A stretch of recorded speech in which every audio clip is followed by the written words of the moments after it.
LeBron James will not be involved in the Lakers head coaching search per Shams Charania. Let's just start with this. Yes, that. Does anybody believe that? I know that there's reasons for LeBron to want that story out there. There's probably reasons for the Lakers to want that story out there. Yeah. Does anybody believe that LeBron James is not going to be involved in who the next Laker head coach is? Mm-hmm. No. And if anybody does, I'd like to hear the reasoning for it. The only thing I'd say is, if this would have came out, let's just say hypothetically, Darvin Ham is fired, and immediately after that, a report like this comes out, I still wouldn't believe it. But does it not feel like J.J. Redick is going to eventually be the head coach of the Los Angeles Lakers? At this point, I'd be shocked if he wasn't. Okay, well, Kaplan said he already is. You say he is. Yeah. Okay, I'm with you. I think we all agree with that. I think this is the only way a story like this is if the Lakers came out a week from today or tomorrow or whenever it is, and they announce a head coach that's not J.J. Redick. That would be That would be the only time that you look at this story and you say, all right, then you know what? It's James Borrego, or it's pick any of the assistant coaches out there that have been rumored around the Lakers. If it's any of those coaches other than J.J. Redick, then I say, okay, maybe the guy didn't have a say. But by the way, Darvin Ham, he wanted at one point before Darvin Ham, he wanted Ty Lue, and the Lakers didn't give him Ty Lue. So it's not like he got everything he wanted along the way. But I think in this specific instance, I don't believe it. And when J.J. Redick is announced the coach, which I think that's going to end up happening, it's impossible not to make those two connections. So what's the point, Beto? What's the point of this? Because, look, Shams is as plugged in as anybody, right? So if Shams is saying it, somebody gave it to him. So somebody reached out to him and said, hey, listen, LeBron's clutch. It could clutch. The Lakers have an investment in in making it look like they're running the show. Like we're in charge. It's not LeBron. Right. This isn't purely a LeBron James change joint. the narrative. That's all it is. Just get a different story out there. You see the other narrative too? That Bronny just wants to play in the NBA. Yeah. I've never wanted to play with my dad, which I believe it's true. I believe that from his Bronny, perspective. I don't believe it from LeBron because he said otherwise. But now they're getting away from the LeBron wants to play with his son story. I mean, that's getting buried at the very bottom. But now it's, oh, you know what? I don't really, that doesn't matter. It's wherever Bronny ends up is going to be good for him as a professional. That's fine. It's more. That's what he should have said in the beginning. Exactly. So now it's, hey, if you draft Bronny, it's not because I told you to. Hey, I just want him to be in the NBA. I just want him to be a professional. I want him to earn it on his own, right? So now the stories are really changing because it's all the narrative of LeBron is being labeled as the guy who kills the coaches, right? Well, no, but I mean that's not. But we didn't make it up out of thin air. Well, you know who else kills the coaches? The Lakers. Yeah, absolutely. But I mean, it's not like the Lakers have a track record of holding on to coaches. But it's the LeBron part of like this is the end of his career. This is probably going to be the last coach that he gets in his career, right? Could be. Because what's the shelf life for a Laker coach? 3 years? 3 years? Yeah, it's 2. LeBron, two and some change. 2 and a change, right? So that's where it's like, no, I don't want to be involved. I'm just a player. Yeah, right. You can't do this. Here's what I don't get. Like, we're not dumb. I don't think we are either. We might be, but I don't think we are. I'm an idiot. We know he's involved because he should be involved. He should, at the very least, be a voice at the table. Absolutely. And he, at the very least... And so should AD. Sure, absolutely. Of course, but no one's going to believe this. And to your point, this may be his last coach. He does have a reputation as a bit of a coach killer. All of these things. So what? He's LeBron James. His legacy is firmly intact. He can only add to it at this point. If another guy comes in for a couple of years and gets blown out, it's not like LeBron James's legacy is altered in any way. We know he's involved. I know he likes the plausible deniability of it all. I know he likes to go, well, I had nothing to do with that. So because it isn't literally I did it, he can deny it. But we know that he's not going anywhere, or the head coach of the Lakers isn't coming in anywhere if he's not intimately involved with that decision. There's just no. By the way, he should be. Yeah, I don't have a problem with if LeBron James has a, hey guys, I think we should go get J.J. Redick. If that's the conversation he had with the front office, I'm okay with that. I think most Laker fans would be okay with that too. Like at least be transparent. Say, yeah, I have a voice in this. Here's the problem. The problem is, I don't know, and I don't know if the Lakers know if that's the right coach, or is it just, well, LeBron is suggesting this, or they have a relationship. I think the bigger issue is if it came out today, and I know we've used this example a couple different times. I don't know if Mike Budenholzer is better than Frank Vogel. I don't. But I know that Phoenix, the moment they fired Frank Vogel, they knew exactly who they were bringing in.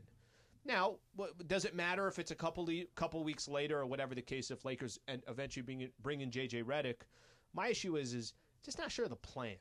I'm not sure if the Lakers, if they walked into the offseason when they fired Darvin Ham saying, we've already identified who that coach is going to be, or it's, all right, guys, let's get together and try to figure this out. I think it's the latter. If it were the former, you never would have gotten to J.J. Redick in the first place. If there was a plan in place, like, look, we're coming into this season, we got our eye on Darvin, we're not quite sure he's our guy. Okay, that's fine. And then it plays out the way it plays out. You say, you know what, we got to make a move. That when you make that move, it looks a lot more like what the Suns did, where here are our guys, here are our candidates. These are the people that I've been tracking for a year or more or whatever it is, because any team president, athletic director worth their salt, they always have a list in their back pocket of who their next hires are, or they at least should. Always. This didn't go, they went from, okay, he's out to LeBron's co-host on a podcast is the leading candidate. With no experience. That's not a plan. So what's taking so long? Because they have to do the fake dance. The song and dance. They have to do the fake dance of bringing in this guy. Oh, we interviewed a lot of people, and JJ blew us away through the interview project. JJ has he even interviewed? Not officially. So Phoenix can go and get Budenholzer quick, right? Yeah. Move on. Summer League's right around the corner. Because they don't want to look like they're getting bullied, Beto. They don't want to look like they're getting this person placed in there as opposed to making it themselves. Yeah. That they have to go through the song and dance of interviewing the 3 or 4 other people so they can say, oh, we interviewed 2 handfuls of candidate, and the only one that mattered was this guy. That's why they're waiting. Yeah, the more... It's kind of it's good for us because it gives us something to talk about every single day. You said something from the beginning. It's like, whoever said, we're not idiots, right? We're not stupid. Hey, everybody kind of knows what's going on. It's the trying to deny it or pretend, or this coming out from Shams of he won't be involved in, like, what are we doing? It's like in politics. You want to create the layers to make sure that the person who's dirty isn't the one getting the hands dirty, right? Yeah, you don't take the bag from the guy. Yeah. You have the 85 I got a guy who's got a guy. But everybody knows what's going on. So I'm like, there isn't even this. If you're trying to deny that Bron has anything to do with it, I don't think anybody believes it anyways. This is what I want to get into next, because I don't care that he's involved. That's okay. I don't either. I think I'd actually want him interviewing him. The fact that he's involved is fine. Of course it is. It's the pretending. Because if you're involved, at least we know, hey, LeBron, you wanted this guy. You're involved with this guy instead of doing I didn't know. There's something that the Lakers refuse to do that I want to talk about next. It's coming up. It's Trav and Slee. Beto's with us today. 710 ESPN. Because here's the part of this entire process that is lost on me. Plaschke wrote a little bit about this over the weekend. You mentioned it a couple of weeks ago, Al. And I'm aware that it's a thing that they can do. I just know it's a thing that they so far have been reluctant to do.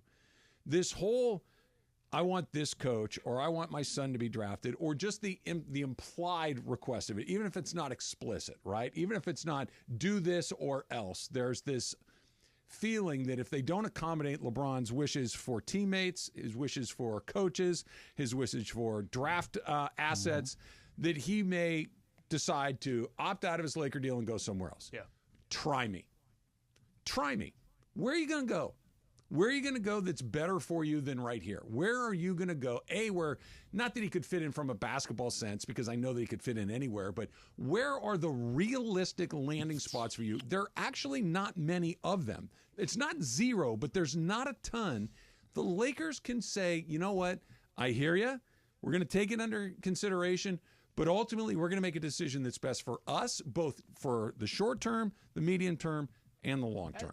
And they just don't push back ever. That's what any organization that you feel like is in control would do in a situation like this. And I want to make sure I say this right, because LeBron's not about to turn 40 and he's like every other 40-year-old. Sure. He's not. He was incredible in the playoffs. There were games against the Denver Nuggets where, Mike, hey, Jokic is amazing. LeBron is still amazing. Jamal Murray's hitting these game winners. Bron is still amazing. He was as good as anybody in that series. But I think the piece that I kind of fall off on, he is about to turn 40, and you do have to make decisions based on what happens moving forward. And listen, the Lakers they're the type of organization that would go all in anyways. because they feel like they can rebuild differently. So maybe the visions aren't that different, but it does feel like anything Braun says if is this, accommodated. Yes. If this were the Sacramento Kings, you'd be running scared. Right? That, hey, this is our one chance to have a player like this. We got to do whatever he says. We can't let him walk out the door. We'll never get another one. Blah, blah, blah, blah, blah. You're the Lakers, He's for been here goodness for sake. 6 years. And you've gotten some really good moments from him. You've gotten a championship. You got the all-time scoring record. There's been a lot of cool stuff with him. But you're the Lakers. You can say, listen, we got to find something out that works for both of us. It can't just be a one-way relationship, and that's what it feels like. They're a play-in team right now. And have been for a while. We are on play-in game watch, right? A few years ago, it was Summer League watch. Remember at Spectrum Sleep, we would do the shows with Geeter and, okay, the ping pong balls, where are they going to fall? The Lakers hypothetically That was are like everything back yeah, then. it was like everything. Remember Summer League championships? Woo! Now Lonzo and Kuzma. Yep. Then it changed. They win the one title, and then now it's playoff watch. Are they going to be in the 9th spot? The 10th spot? Where are they going to be? That's what we've become when you're working with the Lakers right now. And it's unfortunate because this is a team, an organization that, as Laker fans, you grow up and you expect certain things. But then we get delusional and realize, hey, our best player is a 39-year-old. Mm-hmm. You're 22 next year? He's been in the league longer than some of the guys that he's playing against. Sure. Anthony Edwards is 22. Yeah. He'll be year 22. And he's going to get the $51 million, right? Mm-hmm. That's what you are right now. When the Lakers gave Kobe that big contract at the end, that was the retirement, the gold watch. Hey, we're here. We're going to go on nostalgia. We don't want Kobe to be in another uniform. We understand we're not going to be good, but damn it, do we not talk about the last game, the way that he went out? That's what you understood you were going to get. LeBron, you're still thinking, as an organization, we're one of the best in the West. We're still thinking that we should be playing against Denver. That's delusional. Well, what are you going to do for the next couple of years? Because if LeBron breaks down, where are you going to be at? The Kobe thing, I think, is an interesting, not a comp, but the Kobe thing, it was understood they're not going to be good. And it was actually beneficial for the Lakers to say. That was a business move right there. But it was beneficial also to be like, look, even if we give this guy, what was it at the time? I think it was like a 2-year, 48, 50 million, whatever it was. Worth it. It was worth it. Let's take the business side out of it. It was also worth it because you knew you weren't going to win, and you're still stockpiling picks. Like that plan was there of we know we're not competing. Yep. Right now they're trying to compete. And I wouldn't even – the LeBron piece of it is one thing. Is Anthony Davis going to play 75-plus games next year? Probably not, right? Like I think that was – you kind of hit lightning in a bottle on that one. There's much more to it than just what happens with LeBron. And anyways, they're going to clearly accommodate to him no matter what. Why don't they realize they can say no?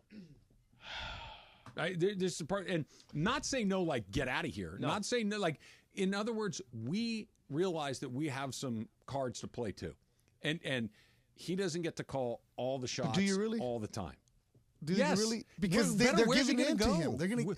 I understand. I know. What I couldn't agree with you more. What he's saying is, even if you don't give in to him, he ain't going anywhere. There's not many spots. It's not even the spots. I think he wants to stay in L.A. I think LeBron James has proven, beyond a shadow of a doubt, he wants to go. That's the best place for him.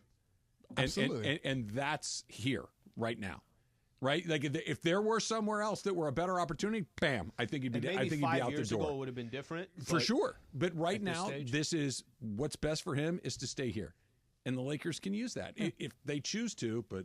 Yeah. Kobe was like, I'm going to finish as a Laker, give you my money, and we're going to suck, but I'm going to put on some shows for you some nights. And he did. And he did. Ask Sleece. Coming up next, it's Travis Sleece, 710 ESPN.